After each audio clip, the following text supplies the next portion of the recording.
अस्सलाम वालेकुम। मैं हूं आपका अपना हकीम खालिद मतानी। मैं आपकी सेहत से मुतल्लिका वीडियो शेयर करता रहता हूं। तो आज की मेरी ये वीडियो सूरत अंजाल जरियान एतलाम के बारे में ख़ुसूसी तौर पर ये सूरत अंजाल के लिए है।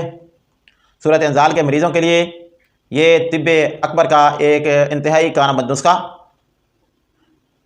जो कि मैं आपको शेयर करने जा रहा हूँ। ये बहुत ही कारआमद नुस्खा है, तैयारी भी बिल्कुल आसान है और सिर्फ़ 21 दिन तक इस्तेमाल करें और इसका रिज़ल्ट पाएँ। इस बेहतरीन नुस्खा के अज्जा बताने से पहले मेरे वो व्यूअर्स जिन्होंने अभी तक मेरे चैनल को सब्सक्राइब नहीं किया, वो चैनल को सब्सक्राइब कर लें।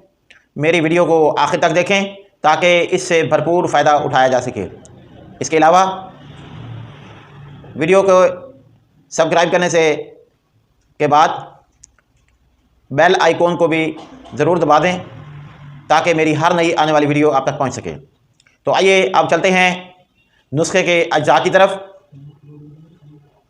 इसमें सबसे पहला जुज़ जो है वो है शकाकल मिस्री। शकाकल जो है वो आपने 2 तोले लेना है। इसके साथ माया शुतर अराबी। माया शुतर अराबी जो है वो आपने 2.5 तोले लेना है। इसके साथ साथ बहमन सफ़ेद।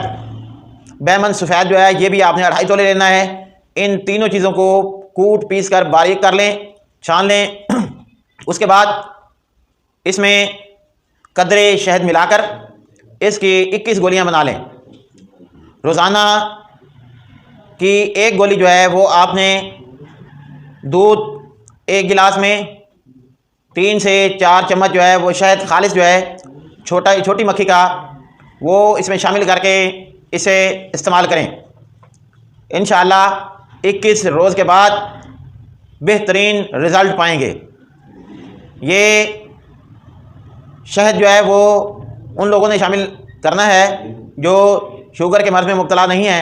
अगर किसी को शुगर की प्रॉब्लम हो तो वो अगर शहद के साथ ना इस्तेमाल करना चाहे तो वो सादा दूध के साथ भी इस्तेमाल कर सकता है। मेरे YouTube चैनल को सब्सक्राइब करने का शुक्रिया।